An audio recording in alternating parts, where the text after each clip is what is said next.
افسانہ عہد حاضر میں جلد اول مرتب رابع الربع۔ آج ہم بشریٰ اعجاز صاحبہ کا افسانہ پڑھیں گے۔ پیدائش 18 جون سن 1959، کوٹ افضل احمد سرگودا، اعزازات ساحر ادیب ایوارڈ لدھیانہ بھارت 2005، ساحت کار پرسکار ایوارڈ بھارت 2006، تصانیف عرض حال 1987، پبا بہار 1992، 12 آنے کی عورت 1994، بھلیکا 1998، رہ نور دشوخ 2000، آج کی شہرزاد 2004 اور دیگر۔ افسانے کا عنوان ہے کیچوے۔ وہ خدا جانے رات کو کون سا پہر تھا جب اس کی آنکھ بغیر ارادہ کھل گئی۔ نیند کے گہرے اثر میں ڈوبے ذہن اور آنکھ کے درمیان بحال ہونے میں کچھ دیر لگی، اور جب رابطہ بحال ہوا تو اسے جسم پر جا بجا کیچووں کے رینگنے کا احساس ہوا، جو گردن سے ہوتے ہوئے انتہائی خاموشی اور ہوشیاری سے اس کے کندھوں پر پھیل چکے تھے۔ اب آہستہ آہستہ سینے کی طرف بڑھ رہے تھے۔ آنکھیں بند کر کے چت پڑی زینت نے چھاتیوں پر تیزی سے رینگتے اور پھسلتے کیچووں کو پکڑنے کے لیے ہاتھ بڑھانا چاہا، مگر اس کے ہاتھ نے حرکت کرنے سے انکار کر دیا۔ عجیب مشکل سی کیفیت میں اس نے بند آنکھوں کو دیکھا کہ ابھاروں کے درمیان رینگتے کیچووں نے انہیں کسی لیس دار مادے سے بری طرح لتھڑ کر اب تیزی سے جسم کے نچلے حصے کی طرف بڑھ رہے تھے۔ انہیں پکڑنے اور مسلنے کی شدید خواہش کے تحت اس نے اٹھنے کی کوشش کی، مگر اسے معلوم ہوا اس وقت اس کے سارے خلیے اور سام پتھر کی ٹھنڈی بے جان سیل کی مانند تبدیل ہو چکے ہیں، جن کا حرکت کرنا ممکن نہیں۔ کمزوری اور خوف کے گہرے احساس تلے شل پڑی زینت کیچووں کو اپنے نچلے دھڑ پر آزاد گھومتا پھرتا دیکھ رہی تھی۔ ان کے اندر سے رسنے والے لیس دار مادے سے اس کا وجود چپچپا رہا تھا، جو پتھر پنے کی کیفیت میں بھی ناقابل برداشت معلوم ہوتا تھا۔ کم آن زینت، کیا مردوں کی طرح پڑی ہو؟ کب سے تمہیں؟ سجاد کی تیز سانسوں کے شور میں ڈوبتی ابھرتی آوازیں کہیں سے آئیں۔ کیچووں کی بھری ہوئی قطاریں اس کے وجود پر گہری لکیریں کھودنے لگیں۔ اس کی موومنٹ میں جارحیت نمایاں ہونے لگی۔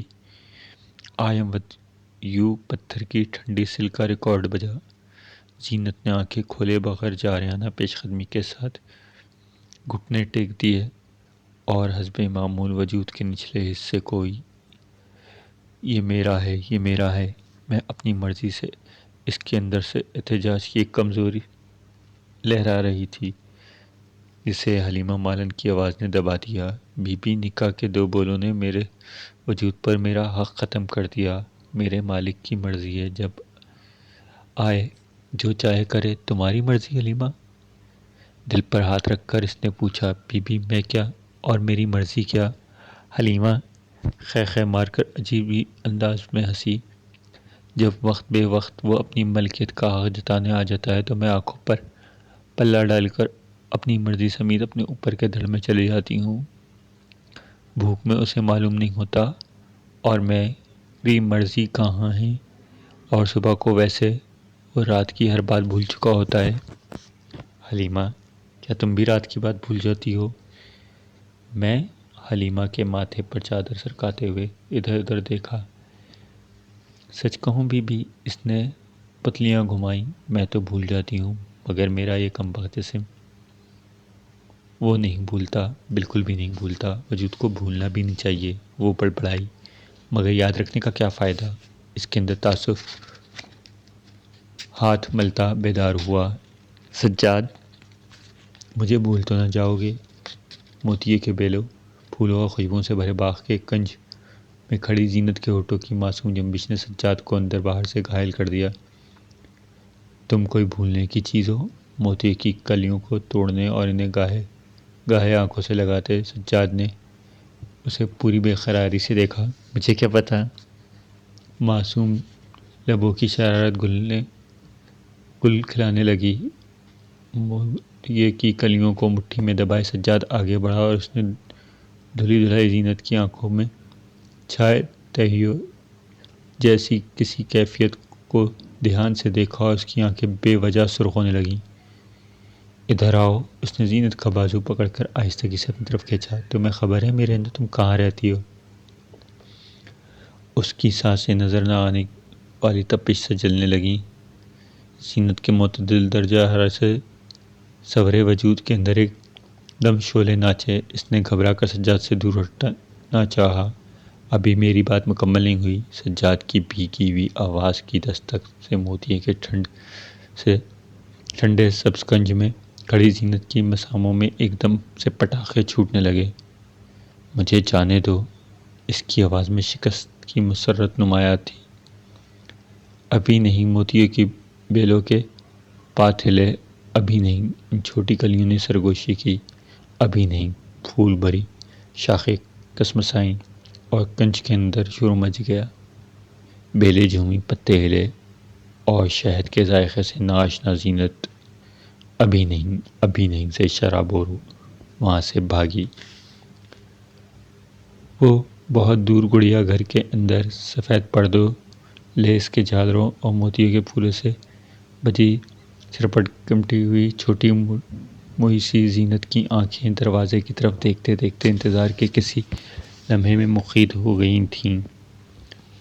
جب علم البدان کے گہرے بھیدوں سے نا آشنا سجاد بھوک بھوک پکارتا طوفان کی طرح اس پر وار ہوا تھا، جب اس کے بھیگے بولوں اور انچھوئے لمس سے ہمہ وقت فنا رہتی زینت اس کے مکمل وصال کے تصور سے چور چور اس کے سامنے رکھی تھی، مگر جسے دیکھے بغیر وہ شوریدہ ضرورت پوری کرنے میں یوں جٹ گیا تھا جیسے اس کا مطمع نظر زینت نہیں، فقط خواہش کی بھوک ہو۔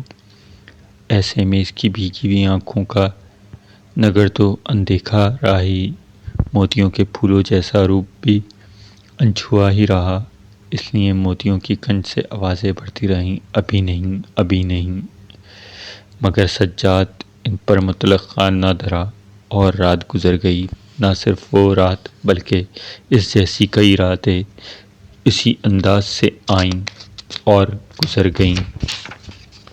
اس نے ہر رات کو گزرنے کے بعد اس کا حساب لگانا چاہا تو اس کے ہاتھ سوائے ایک گہرے اندھے پاتال پر گرے بے وجود ہو جانے کے کچھ نہ آیا۔ سجاد کی دن بھر کی مصروفیات کے اندر کبھی بھی کوئی ایسا لمحہ نہ آیا جس کی کوئی مشابہت موتیے کے پھولوں بھرے کنج سے بھی ہوتی ہو، جس کا کوئی تعلق جسم میں پٹاخے چھوڑنے والی کیفیت سے بھی ہوتا ہو، جو اپنی خوشبو سے الگ ہو، جس کا ذائقہ چکھے شہد کی مٹھاس سے لبالب بھرا ہوا اور جو گلے سے ہوتا ہوا پورے وجود میں اندر مسمام گھلتا چلا جاتا۔ اس کی خاموشی کہتی، سجاد مجھے چھوؤ، میں انچھوئی ہوں، مجھے دیکھو، میں اندیکھی ہوں۔ مگر سجاد کے پاس فرصت نہ تھی، نہ تو دیکھنے کی، نہ چھونے کی۔ یہی وجہ تھی کہ وہ اپنے اندر سمٹتی گئی، چھپتی گئی اور کاروبار میں 24 گھنٹوں کو کھینچ تان کر 48 پلانے کی دھن میں سجاد اسے خوبصورت گڑیا گھر میں دوسری بے جان مگر قیمتی اشیاء کے ساتھ رکھ کر بھول گیا۔ اس نے اپنے آپ سے سوال کیا، میں کہاں ہوں؟ گڑیا گھر کے چھپر کھٹکا سونا دھیرے سے مسکرایا، میں کہاں ہوں؟ سفید جھاگ جھاگ لیس جھالروں والے پردے لو کے نظر نہ آنے والے تھپڑوں سے ہلے۔ میں کہاں ہوں؟ گڑیا گھر میں رکھے نایاب ڈیکوریشن پیس زہر خندیس سے اسے دیکھنے لگی۔ اس نے کٹے ہوئے سروں والی عورتوں کے اسکیچ بناتے بناتے برش اور رنگ سے ہاتھ رکھ دیے۔ یہ سب کیا ہے؟ اس نے اسٹوڈیو کی دیواروں پہ گونگے ہونٹوں، سلی ہوئی آنکھوں، بمبوڑے ہوئے آدھے دھڑ کی عورتوں کی پینٹنگز دیکھتے ہوئے خود سے پوچھا۔ شہر کے گنجان علاقے میں بنے اسٹوڈیو کے دروازے کے بیچوں بیچ سے ایک ٹوٹی ہوئی نیچی کھسی گڑیا پتی پتی بکھری دکھائی دی، جس کی ادھ کھلی آنکھوں میں گڑیا کا سارا نقشہ منجمد نظر آیا۔ جس کے پامال وجود کا نچلا حصہ جیسے کتوں نے بھنبوڑا تھا۔ خدایا! اس نے بری طرح لرزے ہوئے ہاتھ آنکھوں پر رکھ لیے۔ 8 سالہ بچی کے ساتھ 40 سالہ دکاندار کی زیادتی۔ بچی ظلم کی تاب نہ لاتے ہوئے مر گئی۔ اخبار والا گلا پھاڑ پھاڑ کر دوپہر کے اخبار کی سرخی سے لوگوں کو متوجہ کر کے ماحول میں سنسنی پھیلا رہا تھا، اور وہ کانوں میں انگلیاں ٹھوسے اسٹوڈیو کے دروازے کی چوکھٹ پر رکھی ایک کانچ کی گڑیا کی کرچی کرچی ٹکڑوں سے نظریں چراتی خود سے پوچھ رہی تھی، یہ کیا ہے؟ یہ وہی رات تھی جب پہلی بار اسے اپنے جسم پر کیچووں کے رینگنے کا احساس ہوا، جو بڑھتے بڑھتے جان لیوا حد تک پہنچ گیا۔ اس کے بعد یہ اکثر ہونے لگا۔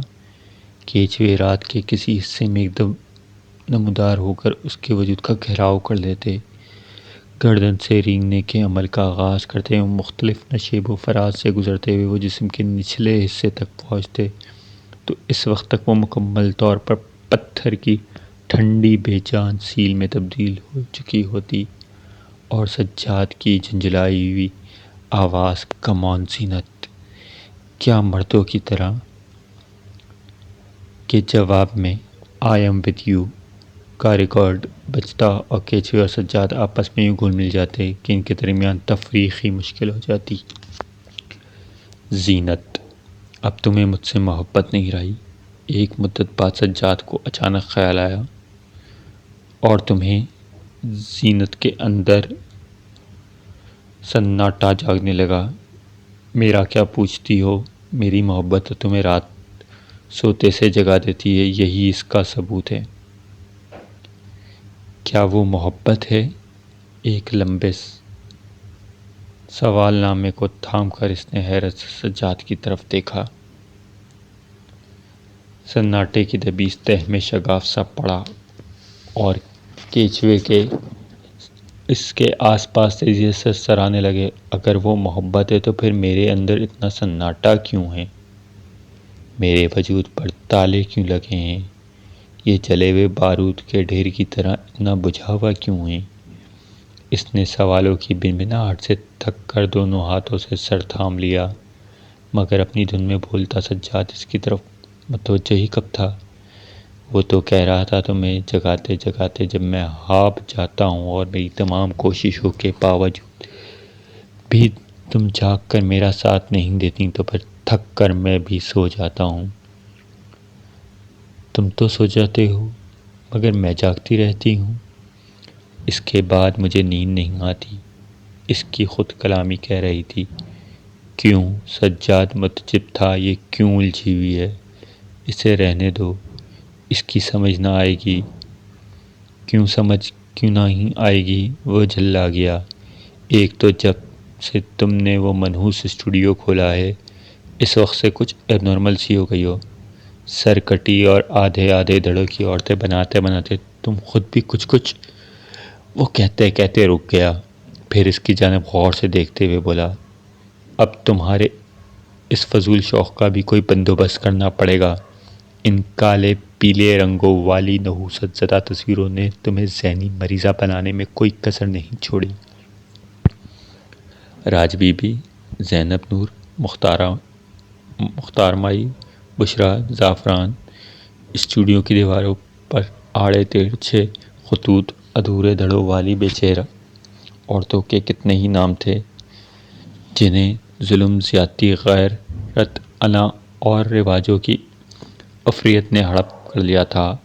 یوں کہ بعد میں ان کا کہیں نشان بھی نظر نہ آیا، مگر ایسی ہر بے نشان عورت خدا جانے کن راستوں پر چلتی، سیدھی اس کے دل میں آ کر قیام کر لیتی، اس کے وجود میں دھرنا مار کر بیٹھ جاتی، نکالے نہ نکلتی، اور وہ لکیروں، رنگوں اور دیواروں سے الجھتی رہ جاتی۔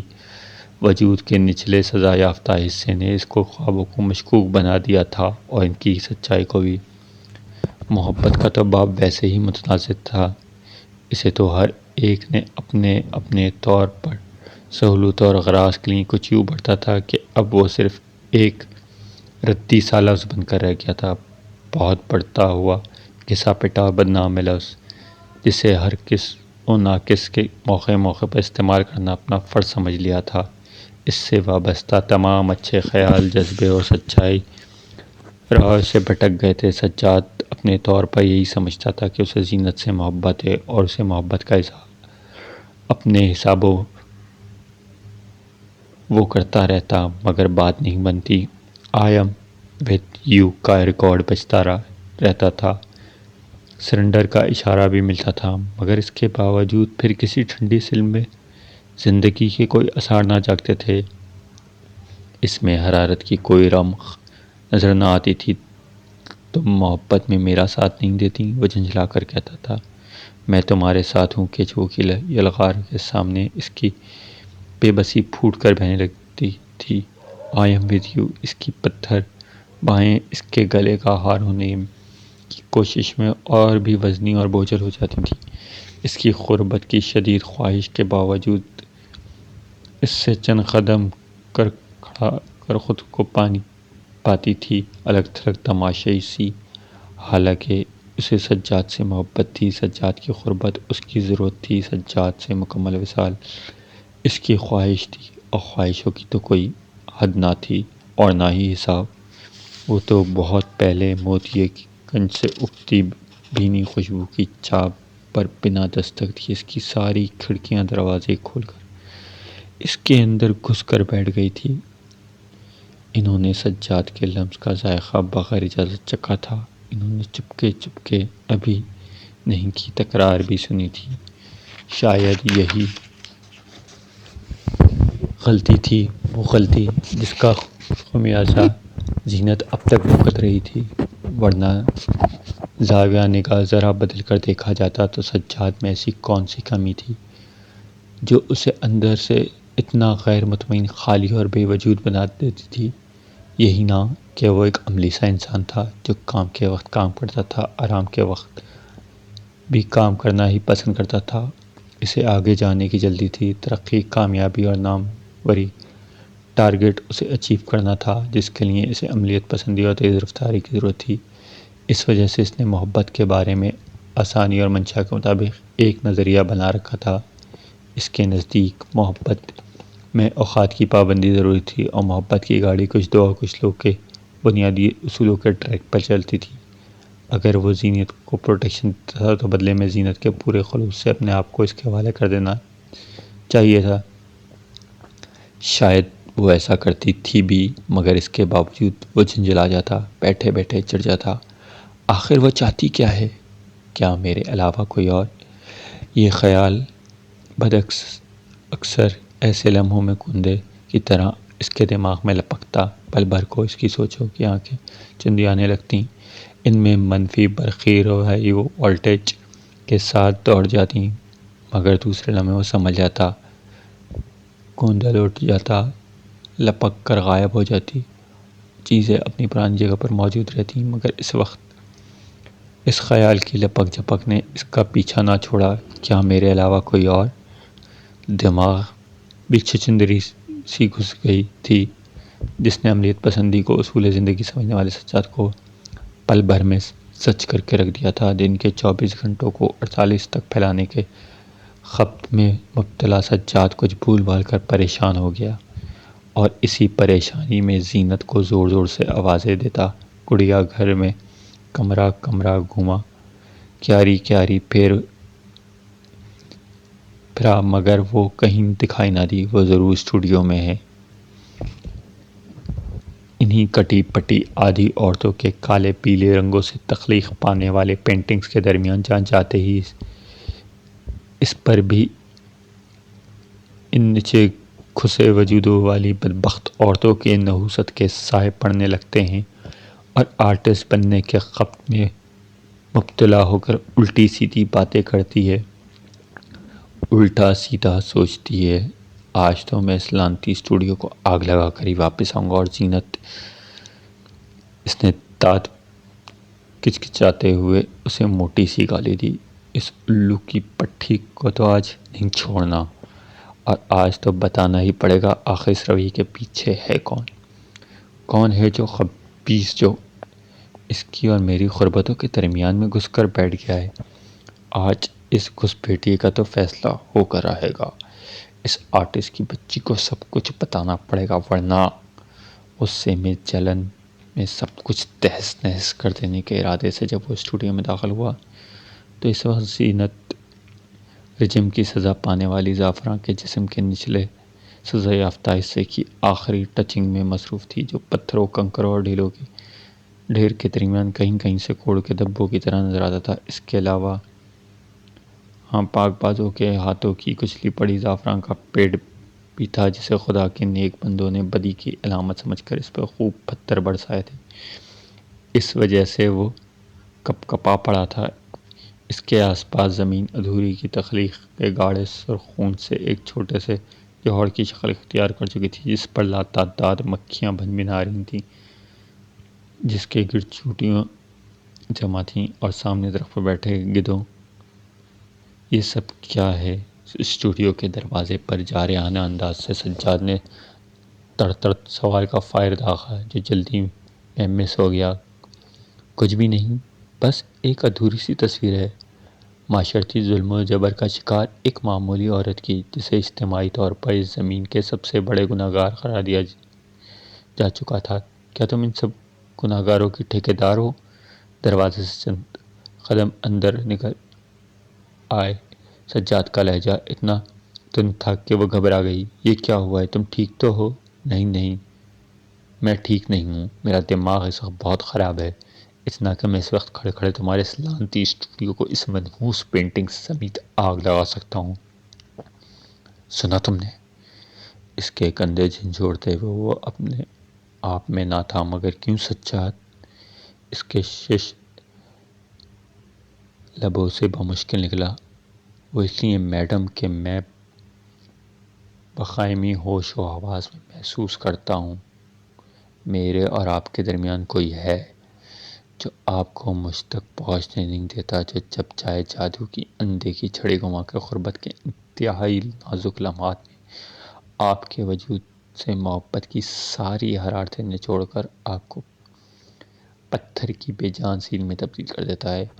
میں سر پٹکتا رہ جاتا ہوں، اور آپ؟ بہرحال، کیا آپ اس گھسپیٹیے کا نام بتانا پسند فرمائیں گی؟ گھسپیٹیا؟ زینت نے حیرت سے دہرایا، اور پھر دفتر اس کے ہونٹوں پر عجب سی مسکراہٹ پیدا ہوئی۔ اس نے غور سے سجاد کی طرف دیکھا۔ کیا تمہیں نہیں معلوم؟ مجھے معلوم ہوتا تو میں اب تک اس کے ٹکڑے نہ اڑا چکا ہوتا۔ اس نے جارحانہ انداز میں سامنے رکھے اسٹول کو پاؤں سے ٹھوکر ماری۔ مجھے جلدی بتاؤ۔ میں کیا بتاؤں؟ اداسی کی نمی سے یکایک بھیگ جانے والی زینت نے جھرجھری سے لے کر اس کی طرف دیکھا۔ وہ ایک نہیں، بہت سارے ہیں جنہیں مجھ سے نہیں، اپنی بھوک سے دلچسپی ہے، جو مجھ سے ہم کلام ہوئے بغیر، مجھے دیکھے بغیر بھوک پکارتے طوفان کی طرح آتے ہیں اور مجھ پر چھا جاتے ہیں۔ یہ طوفانی حملہ گردن سے شروع ہوتا ہے اور مختلف مقامات سے گزرتا ہوا وہاں اختتام پذیر ہوتا ہے جہاں اسے اس اسٹوڈیو میں لگی کٹے ہوئے سروں اور ادھورے دھڑوں والی عورتوں کی سزا شروع ہوتی ہے۔ میں انہی میں سے ہوں، انہی جیسی۔ اس نے دیواروں پر لگی پینٹنگز کی طرف اشارہ کیا۔ بکواس ہے، بند کرو اس فضول تقریر کو، سجاد بھر کے بولا۔ مجھے اصلی بات بتاؤ، مزید ہیرا پھیریاں نہیں چلیں گی۔ ہوک چباتا، مٹھیاں بیچتا اور پورا جنونی لگ رہا تھا۔ اصل بات، وہ بڑبڑائے، اصل بات ہی تو بتا رہی ہوں۔ اب تمہیں سمجھ میں نہ آئے تو میں کیا کروں؟ زینت، میں کہتا ہوں مجھے پہلیاں مت بجھواؤ، میں کچھ کر بیٹھوں گا، وہ چیخ کر بولا۔ تو زینت تیزی سے آگے بڑھی اور ہاتھ میں پکڑے برش سے رجم تماشا نامی ادھوری تصویر کیچووں کے خطوط کھینچنے لگی۔ یہ کیا کر رہی ہو؟ سجاد نے تیزی سے آگے بڑھ کے اس کے ہاتھ سے برش چھین لیا۔ تمہارا دماغ تو نہیں خراب ہو گیا ہے؟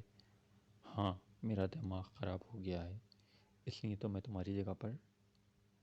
وہ کانپتی ہوئی سر کو تھام کر زمین پر بیٹھ گئی اور سجاد شرمسا ہو کر اس کی طرف دیکھنے لگا۔